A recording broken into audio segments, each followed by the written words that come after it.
Assalamualaikum warahmatullahi wabarakatuh. Saatnya kita mengenal cPanel terlebih dahulu sebelum kita instalasi WordPress ya.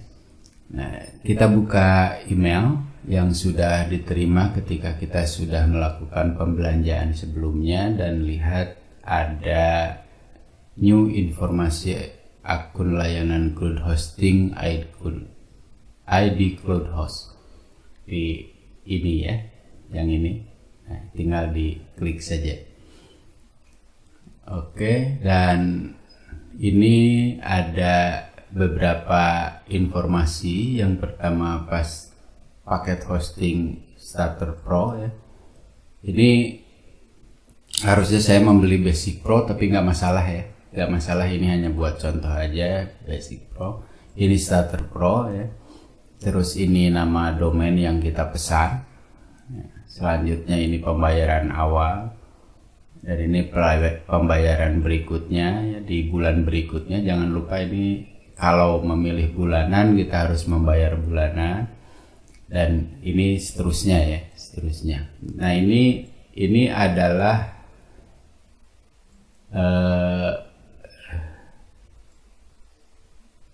login detail ke cPanel ya, bukan login detail ke dashboard ya, karena ada dua. Ini ada ke dashboardnya ID Cloud Host dan ada login ke cPanel ya. Dan ini adalah control panel URL-nya yang melalui IP dan nanti bisa melalui domain, yaitu ini ya, ini. Terus ini adalah nama servernya. Nah, ini server IP. Selanjutnya ini NS-nya, name server. NS1 biasanya 2 dan ini ada NS2, ada juga yang 4, tapi ini kita dikasih 2 ya, atau hanya 2. Selanjutnya temporary FTP-nya itu ini ya. Nanti tentang FTP kita bahas di sesi yang lain nih, di sesi yang lain. Nah, selanjutnya mari kita langsung saja ke cPanel. Namun sebelumnya, untuk melihat sekali lagi salah satu domain kita udah aktif, tinggal diklik saja domain kita yang sudah dibeli ya.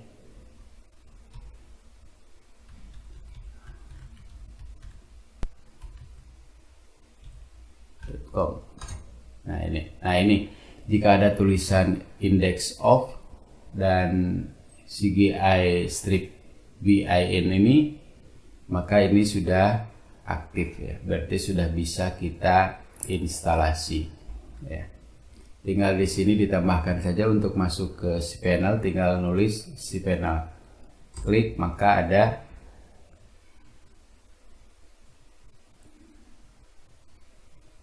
nah, ini sudah bisa masuk ya.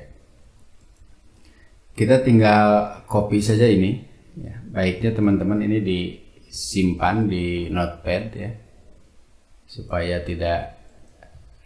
email ini bisa dihapus kemudian tersimpan di komputer ya. Selanjutnya passwordnya ini bisa di copy juga kemudian paste di sini.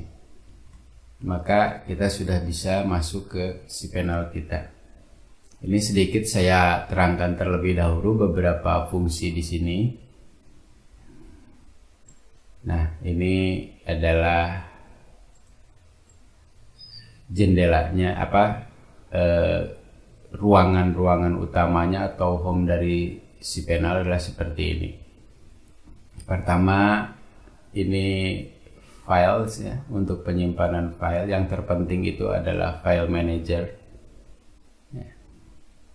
Yang lainnya kita bisa abaikan terlebih dahulu ya, terutama karena yang paling utama ini adalah file manager, tempat menyimpan file-file kita dari mulai mesin instalasi, upload dan sebagainya itu di sini ya, supaya cepat ya. Ini billing support ini untuk billing ya, untuk pembayaran. Nah ini terus yang terpenting lagi ini adalah database, di mana di sini tempat menyimpan data. Ini PHP MyAdmin ini untuk penyimpanan datanya yang sudah dibentuk. Ini tempat membuat MySQL dan data MySQL database ya, dimana kita bisa membuatnya di sini dan untuk melihat nama database kita ya. Terus selanjutnya MySQL Database Wizard ini cara untuk membuat database yang dituntun langsung oleh si panel ini. ISEO saya jarang menggunakan di sini ya, jarang menggunakan di sini ya. Nanti suatu saat kita coba eksplorasi ya. Untuk SEO saya lebih ke cara manual ya. Terus ini ada domains ya, ada site publisher, add-on domain ini untuk menambahkan domain di tempat kita ya. Kebetulan jika kita lihat jatah untuk membuat domain di tempat kita ini biasanya ada di sebelah sini. Tak terbatas ya, ini unlimited ya, walaupun hanya 1 GB tapi kita unlimited. Cuma sebaiknya digunakan satu saja, karena jujur saja kalau untuk fotografi ini 1 GB ini masih kurang. Seperti yang saya bilang, 1 GB ini atau kapasitasnya yang moderat itu antara 2 sampai 3. Itu pun mungkin suatu saat harus upgrade jika masih kurang. Oke, ini subdomain adalah untuk membuat subdomain seperti ini ya. Seperti misalkan subdomain ini misalkan yayat.fotografi.com. Nah seperti itu. Atau boleh juga video, bisa untuk mengumpulkan video.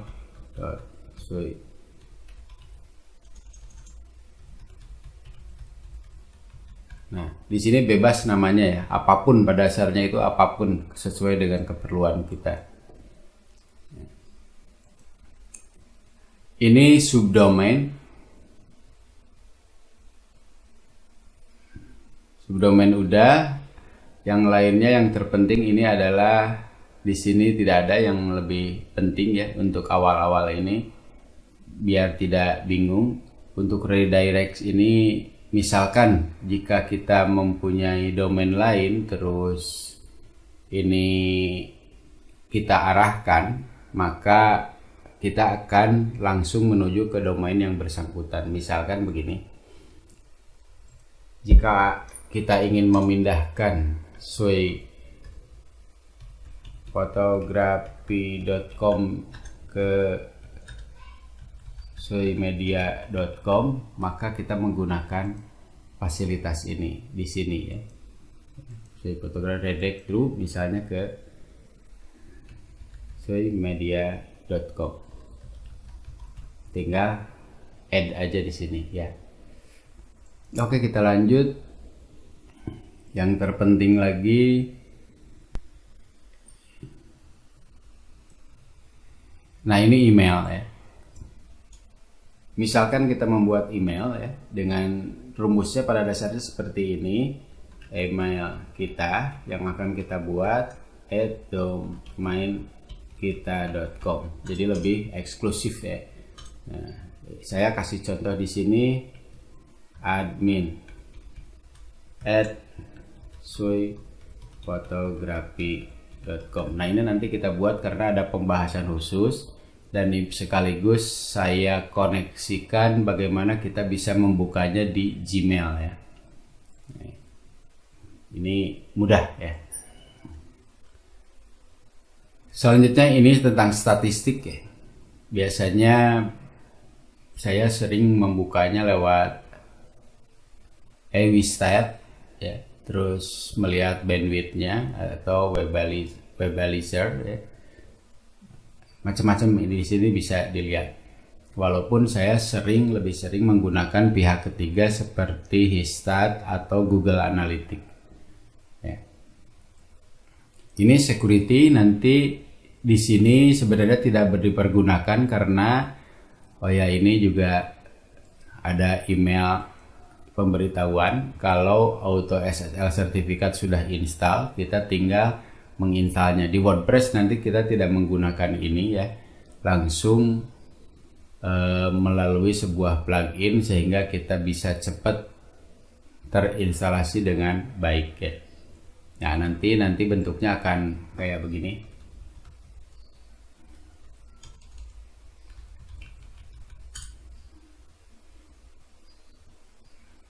Nah, ya ada HTTPS di sini ya.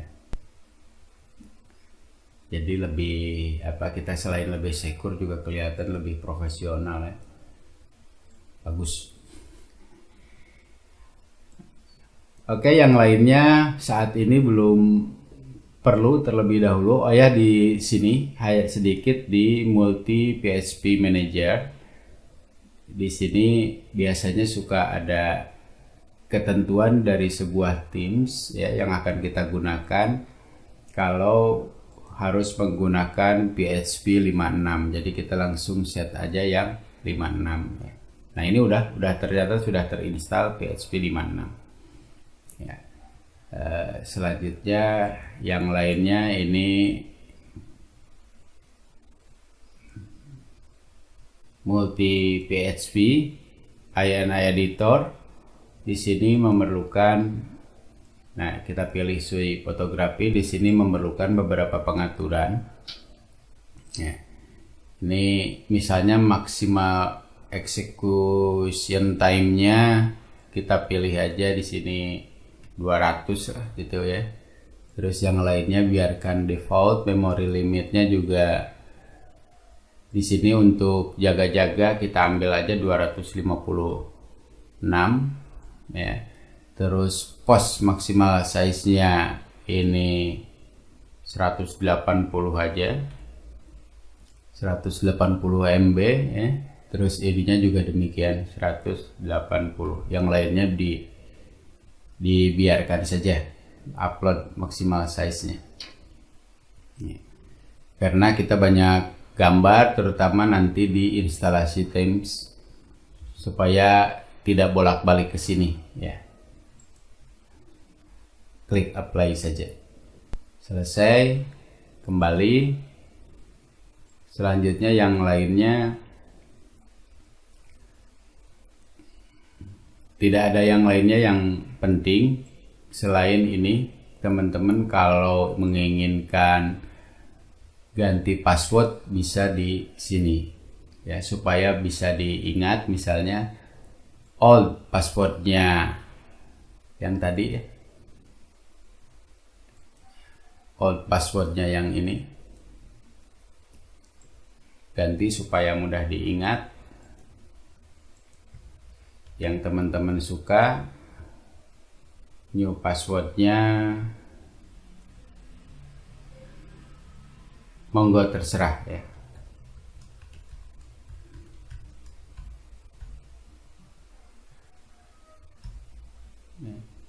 Ini yang penting ini kuat ya, gabungan huruf besar, huruf kecil, dan kode-kode ini tanda-tanda itu ya, seperti tanda seru, tanda dolar, tanda persentase gitu. Ini bisa, tapi yang penting hafal ya, punya kunci itu ya, yang tidak bisa dihafal orang. Kalau sudah nggak ada masalah, tinggal change your password now. Sukses katanya. Nah, ini tinggal kita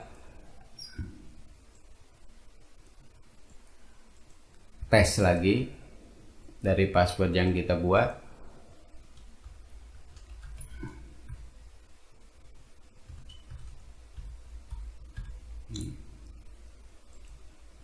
Nah, ini udah berhasil ya, password kita berhasil dibuat. Selanjutnya teman-teman, di sini ada web builder ya. Ini, jadi di sini ada web builder seperti yang saya sampaikan sebelumnya, ada Softaculous. Kita menggunakan Softaculous. Ini sangat mudah. Nanti kita install lewat ini ya, di bahasan tentang install dan setting WordPress ya, supaya di sini tidak terlalu panjang. Saya pikir itu dulu untuk pengenalan cPanel. Nanti teman-teman bisa explore sendiri supaya kita lebih cepat ke membahas tentang instalasi atau membahas untuk membuat web. Nanti di video berikutnya kita langsung ke pembuatan web. Dari mulai pembuatan web, setting sampai mempercantik, mengisi konten dan sebagainya. Oke, terima kasih. Wassalamualaikum warahmatullahi wabarakatuh.